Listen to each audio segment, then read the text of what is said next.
Olá, aqui é o professor Benedito Costa Neto e eu vou gravar essa série de slides para vocês, que vai ser a nossa primeira aula sobre História da Comunicação. Esta aula está sendo gravada para o curso de Publicidade e Propaganda da Escola de Comunicação da Universidade Positivo e espero que vocês gostem do conteúdo. Para falar de comunicação, a gente precisa partir de algum ponto. Então vamos partir de uma definição bem básica do que seja comunicação. Então aí no slide vocês estão vendo dois pontos. O primeiro diz respeito ao seguinte: comunicação é qualquer ato informativo de um sujeito ao outro ou entre sujeitos. E a comunicação diz respeito a quaisquer mecanismos usados para tal. Então, quando eu falo de uma conversa entre uma pessoa e outra, estou falando sobre comunicação. Quando eu falo de um programa de televisão, estou falando de comunicação. Quando eu falo de um cartão de visita, estou falando sobre comunicação. Então, a comunicação diz respeito a qualquer ato de informação passado de um sujeito para outro, mas também aos mecanismos, diz respeito aos mecanismos usados para que essa comunicação ocorra. A gente vai falar nesse curso de comunicação, mas nós vamos falar particularmente da comunicação humana. Nós não vamos falar exatamente das comunicações, das várias possibilidades de comunicação entre animais, etc.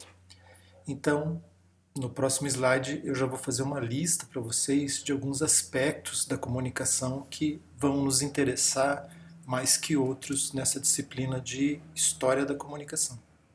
Então vejam só, aí nós temos uma lista de comunicações possíveis, de atos de comunicação, de práticas de comunicação. Primeiro, a voz humana, talvez seja a comunicação mais próxima e que a gente tenha mais presente na nossa vida, que nós podemos usar em qualquer lugar, com qualquer pessoa. Então nós temos a voz humana. A voz humana tem diversas características, né, de tom, de estresse, de entonação, etc. Não vou falar disso agora, mas a voz humana é um elemento de comunicação. Nós temos a escrita, e nós vamos verificar nesse curso o surgimento da escrita, por que ela foi criada, quais são os principais sistemas de escrita, quais são as diferenças de uma escrita para outra, o que é um alfabeto, o que é um silabário, o que é um sistema ideogramático, o que e se há outros sistemas de comunicação também em relação à escrita. Sim, há outros sistemas de comunicação. Agora, há outros sistemas de comunicação também possíveis. A comunicação pode ser feita com um tambor, quer para alguns povos que realmente usavam o tambor como comunicação, quer, por exemplo, na música. No uso de instrumentos de percussão, nós temos ali também uma comunicação.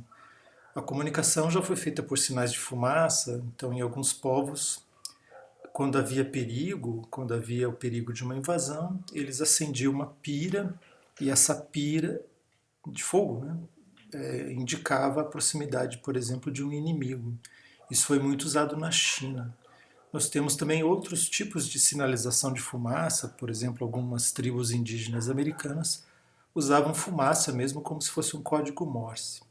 Hoje em dia, no mundo moderno, nós temos os sinais de rádio. Os sinais de rádio, eles são nada mais do que transportadoras em alta frequência das frequências que o ouvido humano pode ouvir, pode alcançar. Então nós temos o sinal de rádio. Nós temos o sinal de televisão, que funciona mais ou menos como o sinal de rádio. Hoje em dia o sinal é digitalizado. Mas quando a televisão surgiu, ela era muito próxima do sinal de rádio, só que em vez do som, levava imagem. Nós temos o telégrafo, como nós vamos ver, que é uma invenção que ela passa quase despercebida nos estudos, etc., mas ela foi fundamental para o surgimento do telefone, depois para o surgimento do rádio, o surgimento da televisão. E até hoje nós usamos o mesmo sistema, claro, mais aprimorado, para as comunicações via internet, via telefonia celular. De onde vem a palavra comunicação? Vem do latim comune. Comune, uma palavra bastante usada ainda em italiano, diz respeito a uma comunidade, ou diz respeito ao povo, ou diz respeito ao Estado mesmo. Então veja que interessante que a ideia de uma comunidade, de uma relação comum entre as pessoas, tem a mesma origem da palavra comunicação. E eu trouxe para vocês algumas palavras que fazem parte do mesmo grupo semântico, ou seja, fazem parte do mesmo grupo de sentidos. Por exemplo, a palavra comunicatio, que é a palavra que justamente gerou em português comunicação. E o que era comunicatio em latim? Era participação, mas também era uma interpelação. E o que é uma interpelação? É perguntar a alguém algo. Isso é uma interpelação. Agora, em português, a palavra comunicação ela perdeu esse sentido de interpelação. Comunicação ela tem mais o sentido de tornar comum algo, de tornar comum entre uma pessoa e outra, ou entre uma pessoa e um grupo, ou entre dois grupos um objeto, um conteúdo, um dado. Nós temos em latim também um verbo, comunicare. Em latim, comunicare, que justamente gerou o verbo comunicar em português, é pôr em comum. E veja as outras palavras que dizem respeito ao mesmo verbo. Partilhar, dividir alguma coisa, reunir, associar, misturar, falar, convencer. Então a comunicação ela tem esses sentidos de tornar comum, pôr em comum, compartilhar, partilhar, associar. Isso é comunicação. E nós temos ainda um outro sentido em latim que ele se perdeu em português, mas que aqui e ali a gente vai ver que a comunicação também guarda ainda um resquício desse sentido. Comunire, que é fortificar, construir e consolidar. Então a gente fala, por exemplo, né, que uma boa comunicação ela consolida, ela constrói uma ponte, ela pode fazer com que dois indivíduos tenham não a mesma interpretação, mas eles vão ter acesso ao mesmo dado de alguma coisa. Então, a palavra comunicação e o verbo comunicar diz respeito a tudo isso que vocês estão vendo nesse slide. Agora, quando nós falamos em comunicação, e como eu mostrei no slide seguinte, comunicação era um compartilhamento, cada época da história humana tem um tipo de comunicação que é mais importante. Então, na antiguidade, na Idade Média, no mundo moderno, no mundo contemporâneo, nós temos a fala humana. Tudo bem, a fala humana não mudou muito de lá para cá, só algumas características dela. Mas na antiguidade, por exemplo, não havia rádio, não havia televisão, não havia telégrafo, não havia telefone. Então, qual era o sistema mais importante que a antiguidade criou para uma comunicação efetiva? Foi a escrita. Então, nós temos que a invenção da escrita é uma invenção da antiguidade, e não apenas a invenção da escrita, porque os homens antigos precisavam de uma base para escrever. Então, nós temos que na antiguidade cada povo encontrou uma resposta técnica para efetivar a sua comunicação. Então, em alguns lugares nós vamos ter a pedra, em alguns lugares nós vamos ter a cerâmica, em outros lugares nós vamos ter o papiro, que é um tipo de papel, nós vamos ter o couro, que é muito importante, ele vai ser usado até na Idade Média, nós vamos ter outras superfícies, a folha de palmeira, o bambu no Oriente, que serão superfícies utilizadas para comunicação. A Idade Média ela não trouxe grandes invenções técnicas a esse respeito para a comunicação, mas ela aprimorou. Ela utilizou invenções da antiguidade, ela elaborou novos tipos de escrita e ela criou algo que chegou aos nossos dias e que é extremamente relevante, que é o livro, como nós entendemos hoje. E quando nós falamos livro, nós estamos pensando no objeto que tem uma capa, que tem um conteúdo interno, que a gente pode folhear. Então esse livro é basicamente uma invenção da Idade Média. Já no alvorecer do mundo moderno, nós vamos ter, obviamente, a criação da imprensa, que vai efetivar uma produção maior de livros. Isso foi uma grande mudança no alvorecer do mundo moderno, na pós-Idade Média. E já no mundo contemporâneo nós vamos ter outras formas de comunicação muito tecnológicas, que tem a ver com uma técnica, não quer dizer que a escrita, o livro, o papiro não sejam técnicas, são técnicas, mas agora nós vamos ter outras técnicas que são usadas para comunicação. Então, como eu falei no outro slide, o telégrafo, o telefone, Depois rádio, televisão, internet, telefonia celular e outros gadgets que a gente usa hoje para comunicação. E gostaria que vocês percebessem que há uma corrente ligando a antiguidade até o mundo contemporâneo. Uma vez que a mesma escrita que foi criada lá na antiguidade, ela é usada hoje quando você manda uma mensagem pelo seu WhatsApp.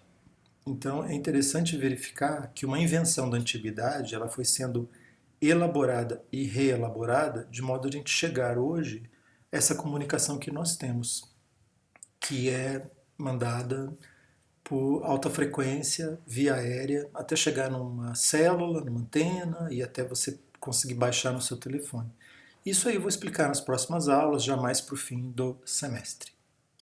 Como eu estava dizendo antes, cada época uma técnica. Então nós tivemos a fala, que é utilizada até hoje, e a fala humana ela está em constante evolução, ela nunca é algo que é parado no tempo, embora a gente tenha essa impressão, porque as mudanças que a fala sofre são muito lentas, a gente não observa exatamente essas mudanças, que são muito radicais quando a gente verifica uma época para outra, numa série de sentidos.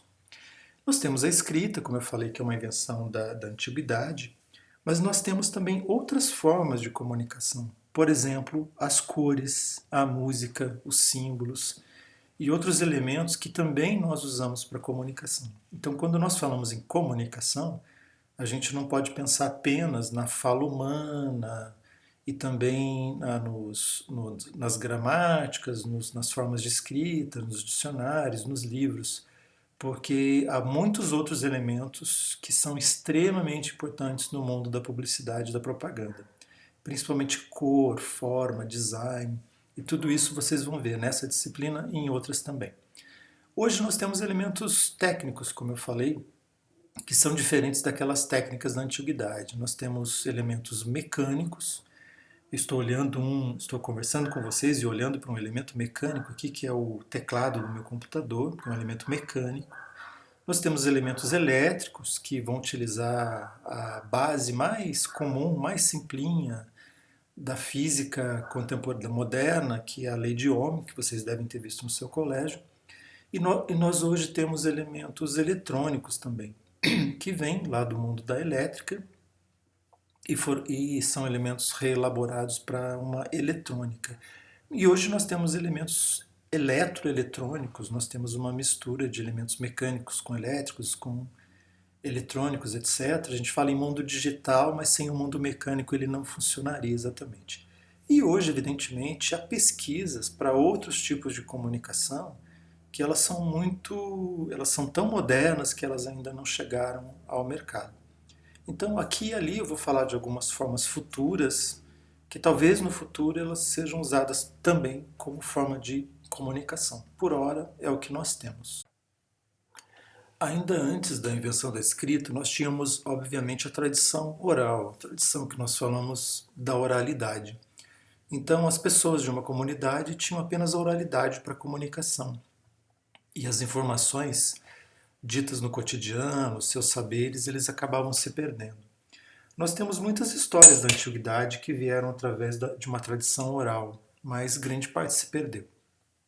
Ainda antes da invenção da escrita, os homens criaram as imagens. Então, para quem não sabia ler, as imagens eram um elemento muito poderoso na comunicação das pessoas. Aí vocês têm uma imagem da Suméria, muito provavelmente é um trecho da epopeia de Gilgamesh, que é uma das epopeias mais antigas conhecidas no planeta, uma das epopeias escritas mais antigas do planeta. E a imagem, que ora era esculpida na parede, ora a imagem era pintada numa parede, ora ainda ela era feita com cerâmicas, principalmente nesse universo da Suméria, elas eram um importante meio de comunicação. Então, antes da escrita, nós temos as imagens. E justamente foi nessa região do mundo em que surgiu uma das escritas mais antigas que nós temos. Nós temos pelo menos 3 escritas muito antigas que hoje nós imaginamos que sejam as mais antigas conhecidas no planeta. Uma escrita surgiu nesse lugar, na Suméria, outra escrita surgiu numa região próxima ali que é o Egito, E um outro sistema de escrita que é usado até hoje, inclusive, que é o sistema de escrita mais antigo ainda usado, é o sistema chinês de escrita, evidentemente com as transformações que ocorreram ao longo do tempo. Na Suméria em particular, os sumérios criaram um sistema de escrita chamado cuneiforme, que ele não é único. Ele sofreu alterações ao longo dos séculos. Então nós falamos de um sumério antigo, de um sumério médio e de um sumério posterior. Essa imagem que vocês estão vendo aí é uma das mais recentes, digamos assim, linguagens escritas utilizadas pelos povos sumérios. E aí há uma característica muito importante que eu gostaria que vocês guardassem, que vocês gravassem. O sistema de escrita chamado sumério, ele foi usado por povos diferentes, com línguas muito diferentes umas das outras. Então foi um sistema de escrita que foi usado tanto pelos babilônicos quanto pelos acádios, que falavam línguas extremamente diferentes, como também foi um sistema de escrita usado por outros povos, por exemplo, os hititas. E há relatos até de egípcios que têm utilizado essa escrita também. Então foi um sistema de escrita muito utilizado na antiguidade por muitos povos distintos. Esse sistema se perdeu, é um sistema um pouco complexo e ele acabou sendo deixado de lado para sistemas mais fáceis, né? Numa outra aula eu vou falar disso. Mas vocês têm aí uma imagem então do sistema cuneiforme. Aí vocês têm o sistema cuneiforme gravado numa pedra, mas no geral o sistema cuneiforme era gravado numa cerâmica ainda úmida. A cerâmica secava e essa escrita ficava gravada então para sempre. Nós temos uma coleção gigantesca de artefatos em escrita cuneiforme, principalmente hoje no Irã, e grande parte desse material ainda não foi decifrado, ainda não foi traduzido. Bom, na próxima aula eu vou falar da invenção da escrita, vai ser o nosso próximo passo, eu vou falar com mais tempo e de forma mais pormenorizada. E por hora eu deixo para vocês dois links do YouTube, sendo que o primeiro ele é um trechinho daquele texto que eu citei agora há pouco, que é a Epopeia de Gilgamesh, cantado como deveria ser há pelo menos 4.000 anos. E esse poema ganhou uma tradução recente no Brasil, e para quem tiver curiosidade, eu aconselho porque é muito, muito interessante. É um poema quase completo. E no outro vídeo eu trouxe para vocês um link de como deveriam soar algumas línguas antigas, no Egito, na Suméria, o Nahuatl, falado pelos astecas, a língua latina, falada pelos romanos no período clássico. Espero que vocês gostem, é uma curiosidade muito interessante para a gente saber como os nossos antepassados falavam. Então, até a próxima aula. Boa semana.